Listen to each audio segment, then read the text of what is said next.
ঠাকুমার ঝুলি এই যে খুলেছে, দেখো দেখো ঠাকুমা গল্প বলেছে। ঠাকুমা ঝুলি খুলেছে, ভাটের গল্প বলেছে।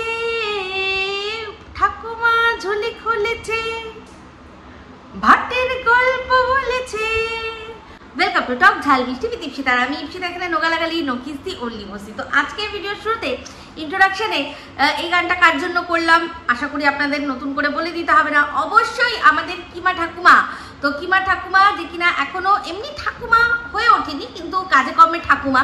তো সেই ঠাকুমা ভাব নিয়ে কিছু গল্প আমাদের বলতে বসেছে, গোপন গোপন গল্প। তো যাই হোক, গোপন গোপন গল্প হোক বা সামনাসামনি গল্প হোক, যাই গল্প হোক না কেন, গল্প যখন শুনেছি তো সেই গল্প সম্পর্কে অবশ্যই আলোচনা করব। সেই গল্পটা কেমন লাগলো, ভালো লাগলো না ভালো লাগলো না, বিশ্বাস হলো কি বিশ্বাস হলো না, কি প্রশ্ন। অবশ্যই যখন ঠাকুমা গল্প বলে সবাই যখন বসে থাকে, কোনো কিছু না বুঝলে তখন তো ঠাকুমাকে জিজ্ঞাসা করে, আচ্ছা ঠাকুমা এইটা কেন, আচ্ছা ঠাকুমা ওইটা কেন। তো সেই রকমই আর কি বলতে বসেছি। আর এমনিতেও জানেন ওর 63 পেরিয়ে যাওয়া একটা চ্যানেল, সেই 63 পেরোনো চ্যানেল নিয়ে আমার মতো ছোট্ট খাট্ট একটা চ্যানেল, সে তো বলবে, এটাই তো স্বাভাবিক, তাই না? তো যাই হোক, সবার প্রথমে একটা প্রশ্ন যেটা সবার আগে বললো, যে ওর যেই যে মানব দিদি মানে ম্যাডাম সঙ্গীতা ম্যাডামের কথা বলছে আকারে ইঙ্গিতে। সেই আকারে ইঙ্গিতে বলতে বলতে বললো যে ম্যাডাম হচ্ছে গিয়ে মানুষ নাকি পাচারকারী। পাচারকারী বলতে মানে ইন্টারন্যাশনাল নয়, মানে ন্যাশনাল, দেশের মধ্যেই যাদের আর কি যাদের আর কি ছেলেরা দরকার পড়ে তাদেরকে ছেলে দেয়, যাদেরকে যার মেয়ে দরকার পড়ে তাকে মেয়ে দেয়, মানে মেয়েদেরকে ছেলে সাপ্লাই করে, ছেলেদেরকে মেয়ে সাপ্লাই করে, এরকম একটা কথাও বলছে। ও এটা জানে। তো আমার বক্তব্য প্রথম, যে তুমি যখন প্রথম জানলে তুমি তখনই কেন দর্শকদের বললে না যে একে বিশ্বাস করার কোনো ব্যাপার নেই? প্রথমেই বলেছে, কিন্তু যখন আলাপ হয়েছে, তার পরবর্তীকালে কান্নাকাটি যখন করেছে, বাড়িতে অশান্তি হয়েছে, তখনই বুঝতে পেরেছে যে এ মানে ম্যাডাম সে ছেলেদেরকে মেয়ে সাপ্লাই করে, মেয়েদেরকে ছেলে সাপ্লাই করে। তাহলে সেগুলো যখন প্রথমও জানছিল তখন কেন পার্টনার ইন ক্রাইম হয়ে রয়েছে? কেন ও তখনই বললো না যে না না না না এগুলো তো একদম no no no no no, আমি এগুলোকে একদম বরদাস্ত করব না? তাহলে তখন তার অনুগত হয়ে উল্টে তাকে তার পাওয়ার দেখিয়ে সবাইকে ভয় দেখিয়েছে যে একদম খবরদার, যেমন কিনা এখন বলে খবরদার কারোর নাম আমার সাথে জড়বে না, তাহলে কিন্তু আমি দেখে নেব।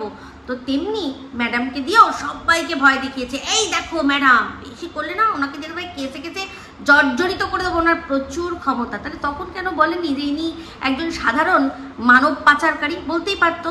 যাই হোক, তখন স্বার্থ ছিল, তখন নিজেও মনে হয় সেই জায়গায় আর কি বাখরাকে আর কি সেখান থেকে নিয়েছে, সেই জন্য মনে হয় বলেনি না। তো যাই হোক, আমি একটাই কথা বলবো, প্রমাণ ছাড়া কোনো কথাই কোনো রকমভাবেই বিশ্বাস করার জায়গা নেই। কারণ এর মুখেই শুনেছিলাম বসিরহাট কোর্টের মতো জায়গায় একটা বাচ্চাকে ওর কাছ থেকে মানে ছিনিয়ে পুরো কিডন্যাপ করার জন্য ছিনাছাপটি নাকি হয়েছিল, সব ঘিরে নিয়েছিল, সেখান থেকেও কীরকমভাবে হিরোইনের মতো গাড়ি ছুটিয়ে বাচ্চাটাকে বাঁচিয়েছে। তাহলে যে এরকম একটা আষাঢ়ে গল্প আর কি ফাঁদতে পারে, তার কাছে এরকম মানব পাচারের গল্প ফাঁদা এরকম নস্যির ব্যাপার, যেটা কিনা ও ফেদেছে। তো আমি একটাই জিনিস জানি, মুখে অনেক কিছুই বলা যায়, কিন্তু প্রমাণ যে দিতে পারে সেই আসল কাজ করে। তো যাই হোক, তারপর শুনলাম যে ওকে একজন প্রশ্ন করেছে যে পাসপোর্টের সম্পর্কে, যে তুমি পাসপোর্ট করার জন্য দিদিভাইকে বলেছিলে? তখন বললো যে হ্যাঁ আমি বলেছিলাম, কারণ আমার পাসপোর্টটা বেরোচ্ছে না। সবই ঠিক আছে, কিন্তু পাসপোর্ট করতে গেলে তো দাদুর দলিল লাগে। মানে আমি শুনছি আর ভাবছি যে ভাই দাদুর দলিল, আপনারা যারা যারা পাসপোর্ট নিজেদের বানিয়েছেন আপনারা একটু চিন্তা করে বলবেন তো, ইন্ডিয়ান পাসপোর্ট বানাতে গেলে আপনাদের কারুর দাদুর জমি সম্পত্তি এগুলো আছে? সেই রকমভাবে কোনো ডকুমেন্টস লেগেছে? আপনাদের কি লেগেছে? আপনাদের জন্ম যে পরিচয় সেটা লেগেছে? আপনারা কি পড়াশোনা করেছেন সেটা লেগেছে? কারণ পাসপোর্টে একটা ক্যাটাগরি থাকে, যেটা যে যেরকম পড়াশোনা, মানে আপনি কি আপনি এডুকেটেড না আনএডুকেটেড এরকম একটা থাকে, তার শিক্ষাগত যোগ্যতা লাগে। আর হচ্ছে গিয়ে তার সে এখন কোথায় থাকছে তার রেসিডেন্সিয়াল প্রুফ লাগে, সে যে ভারতীয় নাগরিক সেইটা প্রমাণ করার জন্য যা যা দরকার সেগুলো দিলেই কিন্তু পাসপোর্ট হয়ে যায়। তার দাদুর কি ছিল কি না ছিল, হতেই পারে তার দাদুর কোনোদিনও জমি ছিল না, হতে পারে সে জমিই ছিল না, তার নিজের নামে কোনো দাদুরই কোনো জমি জমা ছিল না। তারা এখানে রয়েছে, এখানে ভাড়া বা কোনোভাবে থেকেছে, সারা জীবনটা সেরকমভাবে কাটিয়ে গেছে কাজকর্ম করে, হতেই পারে, না হওয়ার কিছু নেই। এই যে বোকা বোকা কথাগুলো আপনাদের গেলাচ্ছে, আপনারা গদগদ করে গিলছেন, মানে কি দিয়ে গিলছেন আমি সেটাই শুধু অবাক হচ্ছে যে এত স্লিপারি কি, মানে ওর থুতু দিচ্ছে, থুতুটা দিচ্ছে, থুতু মুখে নিয়ে গিলে নিচ্ছেন নাকি, মানে এর থেকে বেশি তো আর কিছু বলার নেই। তো যাই হোক, ওর কথাবার্তাতেই বুঝলাম যে যদি এনআরসি চালু হয় সবার আগে লাত খাবে সব, কারণ এর কাছে কোনো রকম কোনো ডকুমেন্টস নেই। তো যাই হোক, বললো যে অ্যাকচুয়ালি আমাকে তো অ্যাডাপ্ট করেছিল ওরা, কাগজপত্র কোনোদিনও কিছু বানায়নি, সেই জন্যই আমার প্রবলেম হচ্ছে। তো যাই হোক, একটা গল্প অনেক দিন আগে ফেদেছিল, সেটা আমি মানে তখন গল্পটা পুরোপুরি আমাদেরকে বলেনি, বলেছিল যে ও আর কি ওকে পরিত্যাগ করে কেউ চলে গেছিল, সেখান থেকে ওর যে মা, যে কিনা ওই রেড লাইট এরিয়ায় যিনি কাজ করেন, তিনি ওকে তুলে নিয়ে এসে নিজের মেয়ের মতো করে মানুষ করেছে। আর সেই ভদ্রমহিলার সাথে যার সম্পর্ক, সেই হচ্ছে ওদের বাড়িতে আনাগোনা, সেই হচ্ছে ওর বাপি। তো এই ভদ্রমহিলার সাথে ওনার সম্পর্ক, তাই জন্য ওকে বাপি বলে এমনি পরিচয় দিয়েছে, কোনো পিতৃ পরিচয় নেই। অ্যাকচুয়ালি মেন ব্যাপারটা এটাই হচ্ছে যে ওর যেহেতু পিতৃ পরিচয় নেই, সেই জন্যই প্রবলেমটা হচ্ছে। তো একটা জিনিস চিন্তা করুন, পরবর্তীকালে গল্প বলল কি যে একজন পুলিশ, সে নাকি ওর মায়ের হাতে ওকে তুলে দিয়েছে। আচ্ছা, এই কথাটা বিশ্বাসযোগ্য? আমরা যতদূর জানি এরকম প্রচুর বাচ্চা, কন্যা সন্তান বলুন, পুত্র সন্তান বলুন, সবাই অনেকে পরিত্যাগ করে দিয়ে যায়, কারণ কোনো হয়তো কেউ কুমারী মা, সে রাখতে পারবে না, সে কী করবে, পরিত্যাগ করে দেয়। তো সেখানে বেশিরভাগ ক্ষেত্রেই দেখা যায় যে আস্তাকুড়ে জঞ্জালে কোথাও একটা ফেলে দিয়ে গেছে, সেখান থেকে যখন মানুষরা উদ্ধার করে সবার আগে পুলিশে খবর দেওয়া হয়। পুলিশ সেখানে সংশ্লিষ্ট ওই এরিয়ায় যে অনাথ আশ্রম রয়েছে, যারা কিনা গভর্নমেন্টের সাথে অ্যাফিলিয়েটেড, গভর্নমেন্টের সাথে যুক্ত, সেখানে সেই বাচ্চাকে হ্যান্ডওভার করা হয়। তারপর যারা লিগ্যাল প্রসেসে অ্যাডপশনের জন্য অনেক দিন ধরে, দীর্ঘদিন ধরে যারা দরখাস্ত করে রেখেছে, 1 by 1 তারা বাচ্চা পায়। আপনার নাম যত নম্বরে আছে তত নম্বরে আপনি বাচ্চা পাবেন, ঠিক আছে? তো এই তো হয় প্রসেস। সেখানে সেই পুলিশটি, তাকে যদি এখন আমি খুঁজে পাই, তাকে তো আমি সত্যি কথা বলতে জেলের ভাত খাইয়ে দেবো, যে সে কোন হিসাবে এইরকম একটা জায়গায় একটা মেয়েকে তুলে দিল। তার মানেটা কি বুঝতে পারছেন? যে এই পুলিশটি, সে চেয়েছিল যে ও ওই জায়গায় গিয়ে বড় হয়ে ওইখানে গিয়ে ওই রকম ধরনেরই কাজকর্ম করুক, তাকে একটা ভালো পরিবার কেউ অ্যাডপ্ট করুক, সেটা সে চায়নি। এই ধরনের বোকা বোকা গল্প শুনিয়েছে, আমরা সেগুলো শুনি। আসল বিষয়টা যদি বলেন যে তোমার কি মনে হয়, অনুমান করে বলো, তো অনুমান করে আমার বক্তব্য এটাই।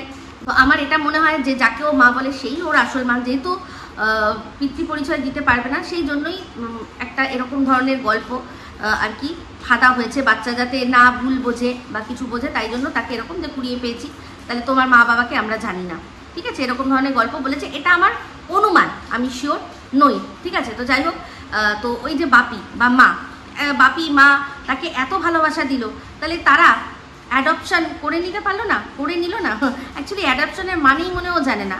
অ্যাডপ্ট করলে ওর বাপিকে তার যে আরও নিশ্চয়ই পরিবার রয়েছে, আরও ছেলে মেয়ে রয়েছে, তাদের সাথেই সম অধিকার তার সম্পত্তিতে দিতে হতো। তাহলে সে কখনো সেই জিনিসটা করবে?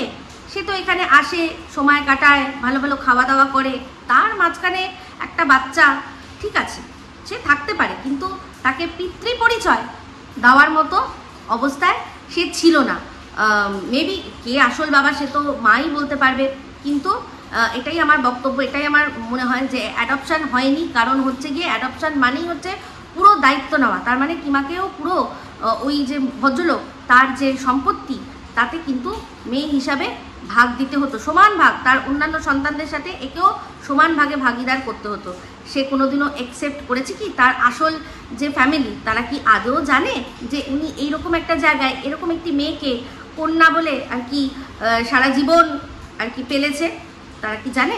এগুলো সব প্রশ্নের বিষয়, এগুলো আসে, মাথায় আসে। তো যাই হোক, এই জন্ম নিয়ে বলছিল যখন, অবশ্যই আমি প্রশ্ন করেছি কোন জন্ম, কোন জন্ম, কোন জন্মের কথা তুই বলছিস? তুই যখন অন্যের ঘর সংসার হ্যানা তেনা বাচ্চা কাচ্চা, তুই আমাকে জিজ্ঞাসা করতে পারছিস আমার বাচ্চা ঠিকঠাক স্কুলে যাচ্ছে কিনা, ABCD পড়ছে কিনা? আগে তাহলে তুই নিজের যেটা আসল সেটা আগে বল, যে এটা কোন দিনের জন্মদিন পালন করলি, যেদিন তোকে কুড়িয়ে পাওয়া হয়েছিল নাকি যেদিন সত্যি তুই জন্মগ্রহণ করেছিস? এটা কোনো ইললজিক্যাল প্রশ্ন নয়। আর যদি বলেন যে ও বাবা তোমার বিবেকে লাগলো না, ওর বিবেকে লেগেছিল আমার মেয়েকে নিয়ে যখন বলেছিল যে আমার মেয়ে অন্যান্য ছেলেদের নিয়ে দরজা বন্ধ করে, ওর কি লেগেছিল? যে মেয়েটার জন্মদিনে এসে খেলো, মুখ ফুটে বললো কিছু তো আনতে পারলাম না, আশীর্বাদ চেয়েছিলাম একটু। তো সেই আশীর্বাদটা সে ভরে ভরে দিয়েছে। তো যাই হোক, যেমন ভরে ভরে দিয়েছে তেমনি ভরে ভরে পাবেও।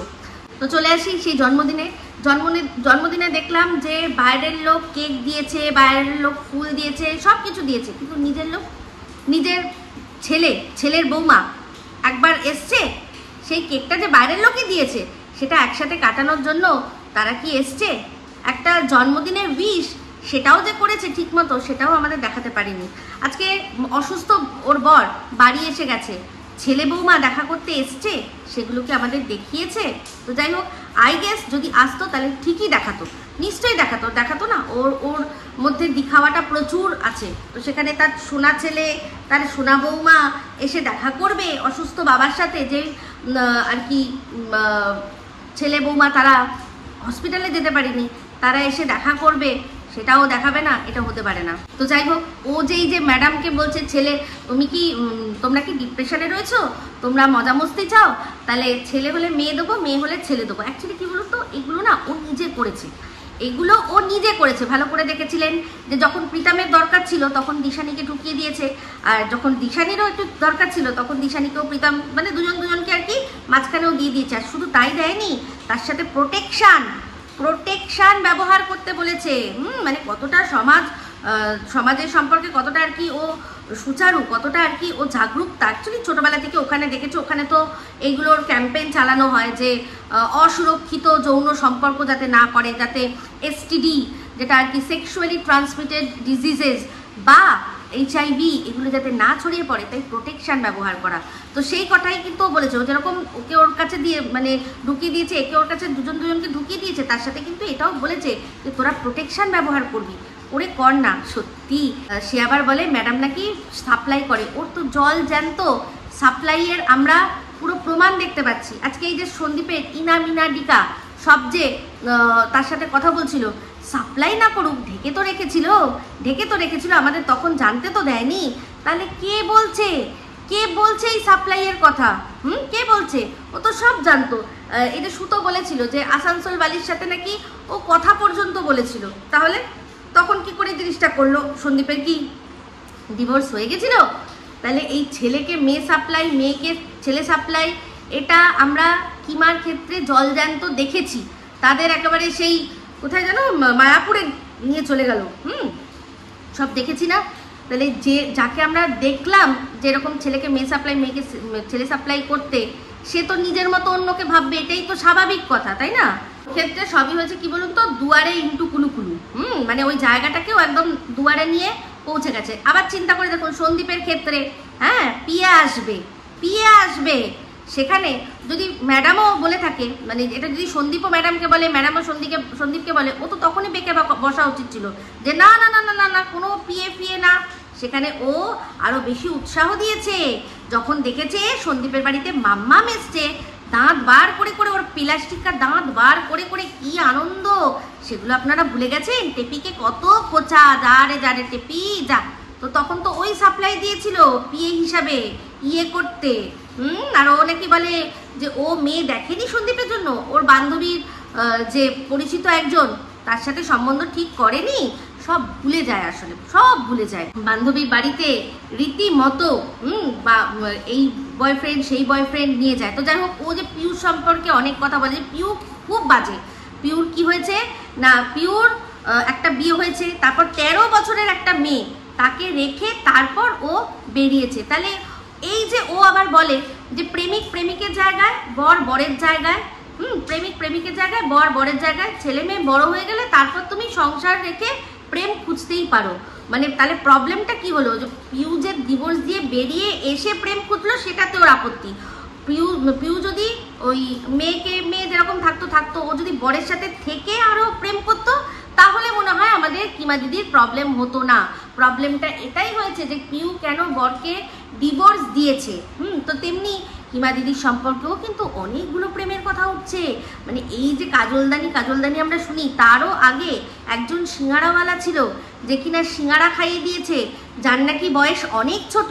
এটা তন্দ্রা একটা সময় বলেছিল, শুনেছিলাম, ঠিক আছে, আমি শোনা কথা বলছি, আমি নিজের থেকে কোথাও না গিয়ে ইনভেস্টিগেশন করছি বা কিছু করছি। আমার কমেন্ট বক্সে এসছে, মনে করিয়ে দিয়েছে, তো সেটাই আমি বললাম যে হ্যাঁ সত্যি তো এরকম তো একটা কথা শুনেছিল। তবে আমি এটা বুঝতে পারিনি যে এগুলো সবই যে ওর পাস্ট নয়, এগুলো এখনো প্রেজেন্টে রয়েছে, আমি সেটাই শুধু বুঝতে পারিনি।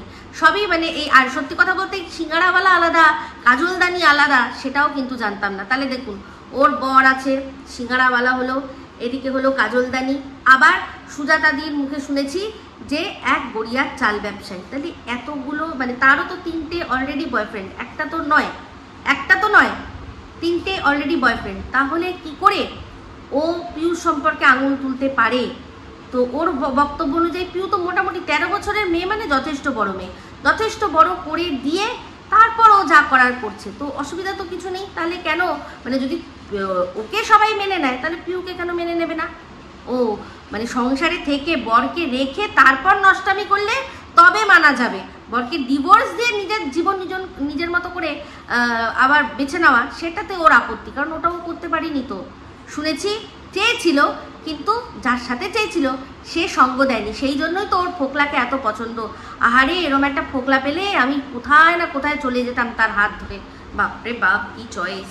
তা যাই হোক, আবার নতুন একটা তথ্য শুনলাম যে কিমার বর নাকি কিমার বাপির কর্মচারী। এই তো কদিন আগে শুনলাম যে সে একদম জমিদার বংশের ছিল, এত সুন্দর দেখতে জমিদার বংশের ছেলে, হ্যাঁ, আবার এখন হয়ে গেল কর্মচারী। তো কর্মচারী যার চালচুলো নেই, তার সাথে বাপি তার মেয়ের বিয়ে দিয়ে দিল দাঁড়িয়ে থেকে। ই বাবা, মানে ঘাট থেকে নামাতে চাইছিল নাকি কোনোভাবে? মানে এমন কি উৎফুল্লতা করছিল যে ভাবছিল যে এক্ষুনি যদি না নামাই তাহলে হয়তো অন্য কোনো আর কি কিছু করবে, মানে যেটা আর কি স্বাভাবিক কথা, যতই উনি ওই জায়গায় যান না কেন, কিন্তু যাকে মেয়ে বলে ডাকেন, বা হয়তো বা সে নিজের মেয়ে, তাকে তো দেখতে পারবে না, না যে এখানে যারা রয়েছে তাদেরই মতো কিছু করুক, তাই জন্য যা পেয়েছে, যাকে পেয়েছে তাকেই তার গলাতেই ঝুলিয়ে দিয়েছে। এটাই তো মানতে হবে ওর কথা শুনে, ওর কথা অনুযায়ী যদি বুঝি তাহলে তো আমাদের এটাই মানতে হবে, তাই না? তো যাই হোক, স্বামী বিয়ে তো করেছে কিন্তু শ্বশুরবাড়ির সংসার তো করতে পারে না, এদিকে সবার শ্বশুরবাড়ি নিয়ে বড় বড় ডায়লগ মারতে বসে যায়। তো যাই হোক, কালকের লাইভটা যেটাতে গল্প, গোপন গল্প, সেখানে দেখলাম রুনাদিও এসছে। তো রুনাদিকে যা দিল, বাপরে বাপ। মানে রুনাদিকে বলছে যে তুমি স্ট্যান্ড পয়েন্টে, তুমি তোমার স্ট্যান্ড পয়েন্ট ঠিক রাখো, তুমি সবার সাথে মিশছো ভালো কথা, কিন্তু তুমি যাকে সাপোর্ট করছো তাকেই সাপোর্ট করে যাও। তুমি যদি সেখান থেকে সরে যাও তাহলে কি হবে, তোমার যে দর্শকরা রয়েছে সেই দর্শক বা সেই ফ্যান বেস, তারা কিন্তু তোমার কাছ থেকে সরে যাবে। বুঝলে রুনাদি, তোমাকে কিন্তু পরিষ্কার অর্থে বলে দিল যে তুমি দালালি করে যাও। তুমি যেমন কিমাদাল্লি করে কিমার দাল্লি হয়ে গেছো, সেই দাল্লি হয়ে থাকো। এখন যদি ওকে ভুলও দেখো তাহলে কিন্তু বলো না, বা ওর যারা টার্গেট রয়েছে তাদের ভুল কিন্তু দেখলে বলতে পারবে না, কিন্তু ও বলবে। ও কিন্তু এই ভিডিওটার মধ্যেই বলেছে যে দেখো, আমি যখন দেখেছি ওই বড় চ্যানেল মানে বাচ্চার বাবা, তার ঠিক দেখেছি ঠিক বলেছি, ভুল দেখেছি ভুল বলেছি, সেক্ষেত্রে ও কিন্তু স্ট্যান্ড পয়েন্টের কথা চিন্তা করবে না, কিন্তু তোমাকে স্ট্যান্ড পয়েন্টের কথা চিন্তা করতেই হবে, কারণ তুমি ওর আন্ডারে থাকো, ও তোমার আন্ডারে নেই, ও ইন্ডিভিজুয়াল, ও যা খুশি তাই করবে। বুঝতে পেরেছো? বুঝেছো? তুমি কিন্তু স্ট্যান্ড পয়েন্ট হারিও না, দাল্লি যেরকম হয়েছো তুমি দাল্লি হয়েই থাকো, না হলে কি হবে, দর্শকরা কিন্তু তোমাকে ছুঁড়ে ফেলে দেবে। বুঝতে পেরেছো? তো এইরকম তোমাকে বোঝানোর চেষ্টা করলো, কিন্তু কি ও কিন্তু নিজের স্ট্যান্ড পয়েন্টে থাকবে যে ঠিককে ঠিক বলবো, ভুলকে ভুল বলবো। বুঝতে পেরেছো? এই হচ্ছে ওর দোগলামি। তো তোমাকে বলেছিলাম না আগের ভিডিওতেই যে নিজের একটা জায়গা করেছো, সেটা ধরে রাখতে নিজেই আর কি, নিজেকেই কিন্তু ধরে রাখতে হবে। এই যে বেশি বলতে যাবে তো এইরকমই শুনবে আর কি। তো যাই হোক, যে কজন মানুষ ছিল সে কজন মানুষের কাছে আরো বেশি পরিষ্কার হয়ে গেল যে তোমার স্ট্যান্ড পয়েন্ট নেই। তা যাই হোক, আমাদের কিমা দিদি এখন ওয়াইটিতে নতুন সিস্টেম শুরু করছে। আমি আগে জানতাম কি যে ব্লগাররা ব্লগ দেবে, দর্শকরা তাদের মতামত দেবে। এখন কিমা দিদি বলছে যে না, ব্লগারদের দর্শকদের মতো করে চলতে হবে, মানে আমি আমার লাইফস্টাইল যেরকম সেরকম দেখবো, সেরকম আপনারা দেখে সেটা ভালো হলে ভালো বলবেন, মন্দ হলে মন্দ বলবেন, আমাকে ফেক লাগলে ফেক বলবেন, আমাকে ন্যাচারাল লাগলে ন্যাচারাল বলবেন, এটাই তো হওয়ার কথা। কিন্তু no no no no no no no, কিমা দিদি বলছে না, তোমার দর্শকরা যেটা দেখতে চাইছে তোমাকে সেটাই করতে হবে, মানে তোমার জীবনে তোমাকে ফেক ভাবে চলতে হবে, তুমি নিজের মতো করে চলবে না, তুমি দর্শকদের মন বুঝে চলবে। মানে এই যে সন্দীপের এখন সন্দীপ ভিলেজ লাইফ দেখাচ্ছে, হঠাৎ করে যদি এখন দেখা যায় যে না এখন আরবান লাইফ বেশি চলছে, তাহলে সন্দীপকে কি করতে হবে, ওই বাড়ি ছেড়ে ওকে শহরে চলে আসতে হবে। দর্শকরা এখন সন্দীপকে শহরে দেখতে চাইছে, সন্দীপকে শহরের লাইফকে কাটিয়ে দেখাতে হবে। মানে ওর কথার কোনো মানে আগা পাছা কিছু রয়েছে? ব্লগাররা নিজেদের জীবন দেখাবে, দর্শকরা তাদের মতামত দেবে, এইটাই হচ্ছে শর্ত। দর্শকদের কথা তারা যদি কোনো জিনিস ব্লগারদের দেখে ভুল, সেটা কমেন্ট বক্সে বলবে, সেটা দর্শকরা বলতে পারে, ওপিনিয়ন দিতে পারে, ব্লগাররা সেটা মানবে না সম্পূর্ণ তার ব্যাপার। কিন্তু দর্শকরা যেটা চাইছে সেরকমভাবে চলতে হবে, এটা মানে শুধুমাত্র আমাদের এই কিমাদাল্লির মুখ থেকেই আসতে পারে। শুধু কিমাদাল্লি সেই শুধু বলতে পারে যে দর্শকরা যেরকম বলছে, দর্শকরা যেরকম চাইছে তোমাকে সেরকম চলতে হবে। যেমন ওই যে সন্দীপকে দাড়ি কাটতে বলেছে, তো দাড়ি কাটতেই হবে, নালে হবে না। কেন ভাই, লাইফটা আমার দাড়ি রেখে খারাপ লাগছে ভালো লাগছে সেটা তুমি বলো, সেটা তুমি বলতে পারো যে মানাচ্ছে না তোমাকে, দরকার পড়ে বাঁদরের মতো লাগছে সেটাও বলতে পারো, কিন্তু তোমাকে কাটতেই হবে না হলে আমি দেখবো না, এরকমভাবে কন্ট্রোল এটা কেউ করতে পারে না, এটা করা উচিত না। যার যার লাইফ তার। আমার লাইফটা আমি এখানে আপনাদের সামনে শোকেস করছি, কিন্তু আপনাদের মতো করে আমি এখানে চলতে আসিনি, জীবন কাটাতে আসিনি। আপনাদের যেটা ভালো লাগবে সেটা আপনারা আমাকে বলবেন, আমি যদি মনে করি হ্যাঁ এই কথাগুলো শুনলে আমার ভালো, আমি সেটা নিজের মতো করে নিজে অ্যাডপ্ট করে জীবনে কাজে লাগাবো। তো যাই হোক, আজকে আবার বললো যে এই যে ম্যান্ডি বলছে, ম্যান্ডি কিন্তু কি করেছে, ম্যান্ডি এত নোংরামি করেছে, তার সত্ত্বেও কিন্তু ওকে দর্শকরা তাও এখন মেনে নিচ্ছে। কেন? কারণ এত নোংরামি করেও ও কিন্তু আবার ফিরে এসে ঘর বর সংসার সব করছে, তাই জন্য দর্শকরা মেনে নিচ্ছে। ঠিক যেরকম কিমা দিদিকে মেনে নিয়েছে একেবারে তাই, দুজনে ভীষণ ভীষণ ভীষণ মিল। ও যেরকম সব কিছু করে তারপর আবার ভালো সংসার করছে, সেটা মেনে নিয়েছে। অবশ্যই আমরা সবাই মেনে নিয়েছি, আর তেমনি কিমা দিদিও বলছে যে ও মেনে নিয়েছে এই কারণেই, কিন্তু কারণ একদম সেম, বরের জায়গায় প্রেমিক প্রেমিকের জায়গায়। তো এখন তবে তাহলে বুঝতে হবে এটা ম্যান্ডিকে, মানে এই ইঙ্গিতটা দিচ্ছে যে বর সংসার করছো আবার একটা প্রেম করো, কিন্তু বরকে ছেড়ে যেও না, বরকে রেখে আরেকটা প্রেম করো, তাহলে তুমি আমাকে যেরকম সবাই বুক ভরা ভালোবাসা দিচ্ছে তোমাকেও বুক ভরা ভালোবাসা দেবে। উফ কি যুক্তি বাবা। তা যাই হোক, আমাদের কিমা দিদি, মানে কিমা দিদি হচ্ছে এমন একটা মানুষ, কিমা দিদি যখন যেই দলে থাকে সেই দল একদম ধোয়া তুলসী পাতায় একেবারে গঙ্গা জল ছেটানো দল, তারপর যেই সেই দল থেকেও বেরিয়ে আসে তখনই সেটা হয়ে যায় খারাপ। যেমন কিনা এখন সদ্য যে দল থেকেও বেরিয়ে এসছে সেই দলটা এখন হয়ে গেছে কি না ভ্যাট। অ্যাকচুয়ালি ভ্যাটটাও নিজেই ছিল, সেখান থেকেও দূরে সরে এসছে। দল যেখানে ছিল, যেখানে ঠিকই আছে, ঠিকই হয়তো থাকবে, কিন্তু ও নিজে ভ্যাট, তো তাই জন্য সব দুনিয়াকে ভ্যাটের মতো করেই দেখে। অ্যাকচুয়ালি কার সাথে ওর কোন বন্ধু টেকে, প্রথম থেকে শেষ অবধি দেখে নেবেন তো ওর কার সাথে টিকে না, টিকবেও না। কারণ ওই যে সব জায়গাতেই আমি বড়, আমি শ্রেষ্ঠ। আজকে এত বড় ওর অডাসিটি, ও বলে যে ম্যাডাম নাকি ওর জায়গাটা নেবে। আমি হাসি, ওই কথাটা শুনে শুধু আমার মাঝে মাঝে হাসি পায় যে কি ভাবে ও নিজেকে। তা যাই হোক, এই যে মানে যাই হোক, এই কিমা যখন ভাট বকতে থাকে তার তো কোনো সীমা পরিসীমা থাকে না। আজকে দেখলাম বললো যে এখন নাকি ম্যাডাম আর রিঙ্কুদি দুজনে মিলে সন্দীপকে বলছে যে দেখেছো, ওই দেখো ওই কিমা, সে কিন্তু টিনার সাথে হাত মিলিয়েছে, খবরদার সব টিনার, তোমার কথা সব টিনাকে কিন্তু বলে দেবে, খুব সাবধান, তুমি কিমাকে একদম জীবন থেকে গেট আউট করো। তো আমি শুধু ভাবছি কিমা কি ভাবে, সন্দীপ কি অন্ধ? সন্দীপ কি এটা দেখতে পাচ্ছে না যে কিমা ফোকলাকে প্রায় নিজের কোলে বসিয়ে রেখেছে, ফোকলার জন্য পাগল হয়ে যাচ্ছে, সেটা কি ও দেখে না যে ও এইটা মানবে? আর ম্যাডাম তো ওপেন, টিনাকে কতবার বার্তা দিয়েছে আমার সাথে যোগাযোগ করো, তুমি আমার সাথে যোগাযোগ করো, তো সেগুলো কি সন্দীপ দেখেনি? এখন রিঙ্কুদি আর ম্যাডামের এক্সট্রা কোনো সময় এক্সট্রা বেঁচে গেছে যে সেখানে ও সন্দীপকে বোঝাতে বলবে।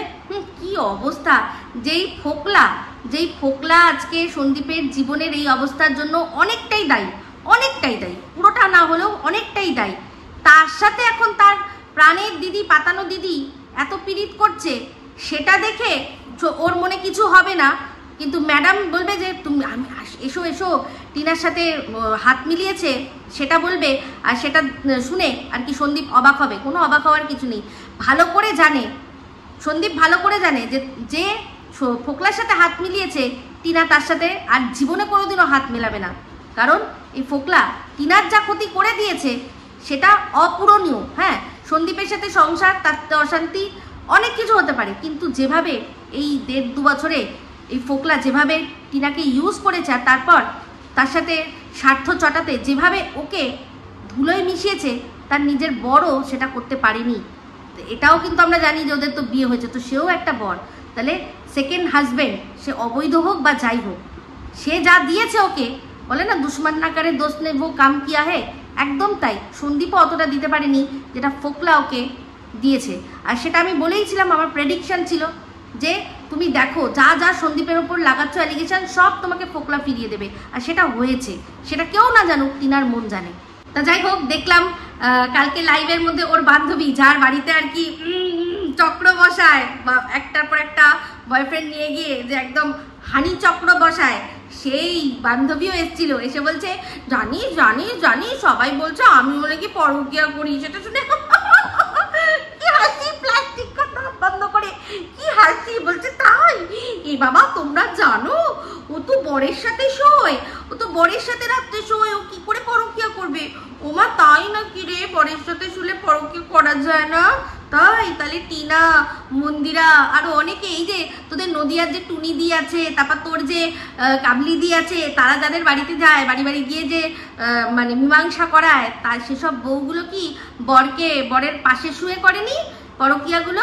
তুই কোথায় শুয়ে করেছিলি রে? বল বল বল বল বল। ফালতু বকওয়াস করতে আসে, বরের পাশে শুলে নাকি পরকীয়া করা যায় না। ও মা গো মা, আর কত শুনবো এই কিমা দিদির ন্যাকামি। তো যাই হোক, ভিডিওটা শেষ করে দেবো। ভিডিও শেষে একটাই কথা বলবো, সন্দীপের দর্শকদের উদ্দেশ্যে কিছু কথা বলবো। সন্দীপের দর্শকরা যারা কিনা সন্দীপকে দেখে এই পাতানো দিদিকে চিনেছেন, তাদেরকে একটু মাথায় জোর দিয়ে আমি কিছু কথা চিন্তা করতে বলবো। সেটা হচ্ছে গিয়ে, আপনারা চিন্তা করে দেখুন তো, আজকে সন্দীপের যারা দর্শক, যারা কিনা শুধু ওদের সাথে ভিডিও দেখে সম্পর্ক না, রীতিমতো ওদের বাড়িতে গিয়ে তার থাকা, একসাথে ঘোরা, বা সন্দীপরাও তাদের বাড়িতে যাওয়া, এই যে সম্পর্কটা যেটা কিনা রীতিমতো আত্মীয়তার লেভেলে চলে গেছে, সেই সব দর্শকরা কি সন্দীপকে ভুল বুঝেছে? তারা কি সন্দীপের সাথে সম্পর্ক ছিন্ন করে দিয়েছে? 1 জলপাইগুড়ির কাকু কাকিমা, 2 বর্ধমানের কাকু কাকিমা, 3 সোনারপুরের কাকু কাকিমা, 4 দেবলীনা, এরা কি সন্দীপের সাথে সম্পর্ক ছিন্ন করে দিয়েছে? দিয়েছে কি? তাহলে তারাও তো সন্দীপের সম্পর্কে এই পাতানো দিদির কাছ থেকে অনেক কথা শুনেছে। তারা কেন এখনো সন্দীপের সাথে রয়েছে? কারণ তাদেরকে সন্দীপ পরিষ্কার করে বোঝাতে সক্ষম হয়েছে যে এই পাতানো দিদির আসল মতলব কি ছিল, আসল উদ্দেশ্য কি ছিল। সে বাড়িতে আসা তার বন্ধ যেহেতু সন্দীপ করিয়ে দিয়েছে যেভাবেই হোক, সেই জন্য সেই রাগের বশেই প্রতিহিংসা পরায়ণ হয়ে সন্দীপকে শেষ করার জন্য উঠে পড়ে লেগেছে। শুধু এদেশ ওদের সব দেশ থেকে লোক লাগিয়ে ওর চ্যানেলটাকে শেষ করে, ওর ইনকামটাকে শেষ করে দিয়ে চেষ্টা করেছে যে যেভাবেই হোক সন্দীপকে নিজের পায়ের তলায় এনে ফেলার জন্য। সেইগুলো সন্দীপ ভালো করে তাদেরকে পরিষ্কার প্রমাণ সহ দেখাতে পেরেছে। আর এমন কিছু কথা যেগুলো এখনো আপনাদের সামনে আসেনি, এমন কিছু কথা সন্দীপ হয়তো তাদেরকে বলেছে, সেই জন্যই তারা কিন্তু সন্দীপের পাশে এখনো আছে। দেখুন, জলপাইগুড়ি কাকু কাকিমা কিন্তু এখনো সন্দীপদের বাড়িতে যে মন্দির আর কি উদ্বোধন হলো, আসলো কিন্তু জলপাইগুড়ি কাকু, এই আমাদের সোনারপুরের কাকু, তারপর বর্ধমানের কাকু কাকিমা, সবার সাথে কিন্তু ভালো সম্পর্ক আছে। এমনকি দেবলীনার সাথেও আমার যতদূর মনে হয় ভালো সম্পর্ক রয়েছে। কই তাদের তো ভুল বোঝাতে পারলো না, তারা তো ওর বাড়িতে গেল, সন্দীপের বাড়িতে গেছে, বাড়িতে গিয়ে দেখেছে, কথা বলেছে, সমস্ত কিছু শুনেছে। কই তাদের তো সরাতে পারলো না। তাহলে আপনাদের কি করে সরাতে পারলো? একটু চিন্তা করুন, তাহলেই সমস্তটা আপনাদের কাছে জলের মতো পরিষ্কার হয়ে যাবে। ঠিক আছে? তো আপনারা চিন্তা করুন, চিন্তা ভাবনা করতে পারলে যদি মনে হয় তাহলে অবশ্যই কমেন্ট করবেন। যারা আর কি সন্দীপের এত ভালোবাসার মানুষ ছিলেন, তারা অনেকেই বলেন যে সন্দীপকে সহ্য হয় না, কিন্তু ওর ছেলের জন্য দেখি। যদি সত্যি আপনারা ছেলের জন্য দেখতেন না, যদি সত্যি বাচ্চাটাকে আপনারা ভালোবাসতেন না, তাহলে আজকে ওর ভিউজের অবস্থা এরকম হতো না। হতে পারে সন্দীপকে সহ্য হয় না, তাহলে ওর ভিউজের অবস্থা এরকম হতো না। তাহলে পরিষ্কার বার্তা এটাই যাচ্ছে, এই কিমা দিদির জন্য কিছু না, অ্যাকচুয়ালি ভিউজটা ওর বেড়েছিল টিনাকে যারা ভালোবাসে বা টিনাকে যারা প্রচণ্ডভাবে ভালোবাসে, তারাই হয়তো ওকে ভিউজটা দিত, নেগেটিভ ভিউজ দিত। তারাই মনে হয় এখন আর দেখছে না। কারণ যে যারা আর কি পাশে ছিল বলে সন্দীপ এত লাফিয়েছিল তারা সরে গেছে, আর এই হেটার্সরাও সরে গেছে। সেই জন্য আজকে এরকম সন্দীপের ভিউজের অবস্থা। যারা সত্যিই সন্দীপকে আর তার বাচ্চাকে ভালোবাসতেন তারা নিজেরা নিজেদের মনের ওপর হাত রেখে বলবেন তো যে আপনারা সত্যিই তাকে ভালোবাসতেন, বাচ্চাটাকে ভালোবাসতেন। যদি বাচ্চাটাকে ভালোবাসতেন তাহলে এই জিনিসটা করতে পারতেন না। আর চিন্তা করে দেখবেন যে যারা বাড়িতে গিয়ে পৌঁছালো তারা তো সন্দীপের সাথ ছাড়লো না, দূর থেকে যারা আছে তারাই কেন হাত ছেড়ে দিচ্ছে, তারা কার দ্বারা ইনফ্লুয়েন্স হচ্ছে একটু চিন্তা করবেন, করে কমেন্ট করবেন। তো গতকালের যে লাইভটাও করেছে যেখানে গোপন কথা বলবে ঠাকুমার ঝুলি খুলে, সেখানে গোপন কথা অন্যের সম্পর্কে বলতে গিয়ে নিজের সম্পর্কে এমন গোপন তথ্য দিয়েছে সেগুলো আপনারা যদি চিন্তা করেন তাহলে হতবাক হয়ে যাবে। যেমন কিনা নিজেই বলল যে ওর পাসপোর্ট বেরোচ্ছে না, কিসের জন্য? যেহেতু ওর বার্থ সার্টিফিকেট নেই, মানে পিতৃ পরিচয় নেই। তাহলে এবার চিন্তা করে দেখুন, ওই ভিডিওর মধ্যেই কিন্তু বলেছে যে ওর আধার কার্ড, প্যান কার্ড, আর ভোটার আইডি কার্ড, মানে আর যা যা আনুষঙ্গিক ডকুমেন্টস থাকে সব ওর রয়েছে, অথচ ওর পিতৃ পরিচয় নেই, মানে ও যে ভারতীয় নাগরিক সেটারই কোনো পরিচয় নেই। তাহলে এই যে ডকুমেন্টসগুলো ওর আছে সব তো সেগুলো মানে বেমানে, সব তো সেগুলো ফলস, জাল। এই যে প্যান কার্ডের মধ্যে কিন্তু আমরা সবাই জানি যে সেখানে কিন্তু শুধুমাত্র বাবার নাম থাকতেই হবে। তো যদি বার্থ সার্টিফিকেট না থাকে, যদি বার্থ সার্টিফিকেটের বাবার নামটা না থাকে, তাহলে এই প্যান কার্ডটা নিশ্চয়ই টাকা পয়সা খাইয়ে মানে বিপথে, অন্য পথে, জাল পথে ও বার করেছে। ও কিন্তু নিজেই নিজের প্রমাণ সমস্ত দিয়ে দিল, মানে অন্যের গোপন কথা বলতে গিয়ে ও নিজের সম্পর্কে এমন তথ্য দিল যে আর কি বলবো। তো যাই হোক, ও যে ভারতীয় নাগরিক সেটারই কোনো প্রমাণ নেই যে ও ভারতীয় নাগরিক, ও অন্য কোথাও থেকে আসেনি। আজকে ওর বরকে যদি বলা হয় আপনার ওয়াইফকে আপনি কোথা থেকে পেলেন, কোথা থেকে নিয়ে আসলেন, বর্ডার পার করিয়ে নিয়ে আসলেন, বলতেই পারি কিন্তু। তো সেই জন্য আপনারা দেখেছেন ম্যাডামের একটা কমিউনিটি পোস্ট।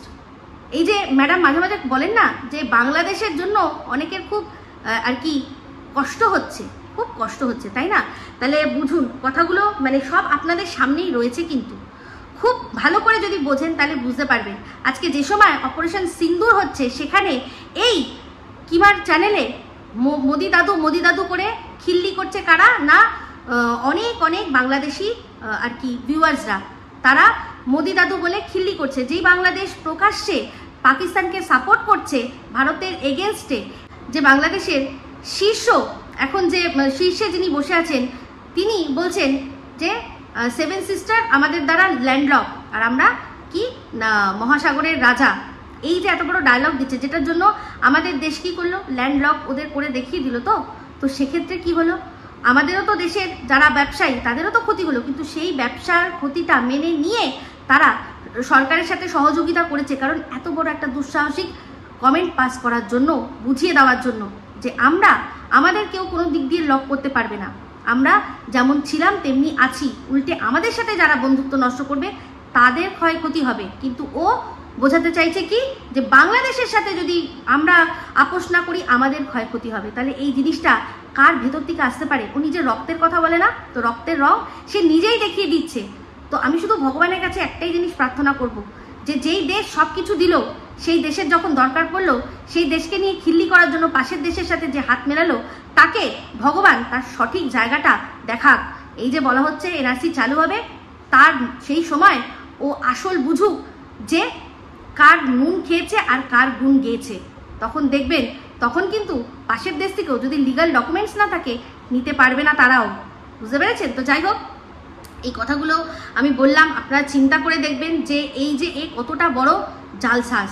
যা ডকুমেন্টস তার মানে সব সেগুলো মিথ্যে। কারণ পিতৃ পরিচয় না থাকলে কোনোই জিনিস, কোনো আর কি কোনো ডকুমেন্টসই সেগুলো ঠিক নয়। কারণ পিতৃ পরিচয় দিয়েই আমরা স্কুলে ভর্তি হয়েছি, স্কুলে পড়াশোনা করেছি, তো সেখান থেকে আমাদের আস্তে আস্তে সব ডকুমেন্টস বেরিয়েছে। ওর সেগুলো কিন্তু কিছু দেখাতে পারছে না। সেই জন্য আপনাদের বুজুং বাজুং দিচ্ছে কি যে দাদুর দলিল লাগে।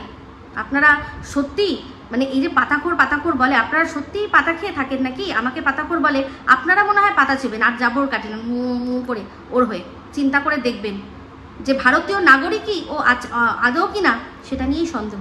তো যাই হোক, এই বলে ভিডিওটা এখানে এন্ড করছি। যদি ভালো লাগে তাহলে অবশ্যই লাইক শেয়ার কমেন্ট করতে ভুলবেন না। যারা চ্যানেলটা সাবস্ক্রাইব করেননি তারা সাবস্ক্রাইব করে নেবেন। সবাই ভালো থাকবেন, সুস্থ থাকবেন। আবার আসছি খুব শীঘ্র এক নতুন ভিডিও নিয়ে। আমি Ipsita signing off. Love you all.